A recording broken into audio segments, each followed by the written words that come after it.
How do I know when I'm finished? Whether it's a story or a chapter or a book. How do I know when I'm finished? Phyllis Pociopa. I'm probably killing your last name, and I am so sorry. But Phyllis asked that question most recently. It's one that I'm asked all the time. And it's really a great question. It's not an easy one to answer, though. I'm not really sure there is a definitive answer to a question like that. But let's see what we can figure out. Hi, my name is Patricia Charpentier, and welcome to episode 19 of the Life Writers Vlog, where you can find inspiration and useful tips to help you write your life stories. I had a writing professor 30 years ago, Leslie Laws, and she said, "You never really finish a story, you merely abandon it." I think that's a true statement because anytime I pick up something I wrote, whether it's a month ago or 20 years ago, I start to re-edit it. I'm looking at it with new eyes, so I see things I didn't see before. I've also learned more about writing since I drafted that story. And I've also learned more about myself and life in general since then. You've probably experienced the same thing. I think the nature of the writing beast is to keep tweaking, changing, revising, rewriting ad nauseum. So, if we know that about ourselves, how do we deal with it? How do we declare a piece, capital F, finished? Here are some things I think you can do to help move yourself a little closer to that point anyway. First off, edit to the very best of your ability. And editing is more than just reading through the story a few times.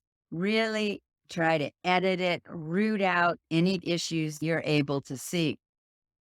Make many editing passes, not just one or two. Make many editing passes to unearth your mistakes and have trusted colleagues read your work and give you honest, constructive feedback.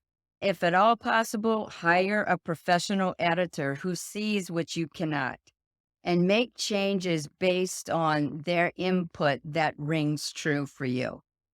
Now, in the end, sometimes you have to just declare a piece finished. When I was writing my book, Eating an Elephant, Write Your Life One Bite at a Time, I could not stop messing with the manuscript.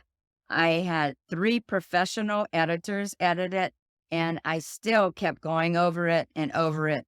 Finally, what I had to do was set a date for the launch party and send out invitations.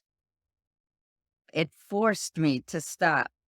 I needed a book for the 100+ people who would be at this event. I had to stop and allow it to become a book. But never think of a book as a once and done entity. I ordered just enough books for the launch and to fulfill the pre-orders I had. I knew there would be a second edition where I could fix the mistakes that always, always, always show up once a book is published. That really helped quiet my perfectionism. It allowed me to let go of that manuscript and allow it to become a book. So tell me, how do you declare a story finished? What is the process you use to get to that place where you can let something go? Tell us about it in the comments section down below. If you have a question you'd like for me to answer, I'd love to give it a try. Email me your questions at patricia@writingyourlife.org, patricia@writingyourlife.org, and I will do my best to answer them in a future vlog. But always remember, the only way you can do this wrong is to not do it at all. Only way you can do this wrong is to not do it at all. So until next time, happy writing, everybody.